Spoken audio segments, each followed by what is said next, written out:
Bonjour, bonsoir. Tozana elambeli ya bana poto. Lelo nazanga moko Marie Grâce Azate Pimbo. Tosaka lelo moi vite fait muke. Boulette na biso.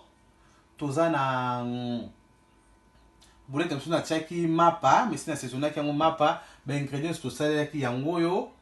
Oto tia na kati ya boulette na biso. Yango lelo tosala lelo moka vite fait. Tosala la bino lelo. Bon, na bandio kanga boulette nanga. Na moko. Pour tout dans la moitié.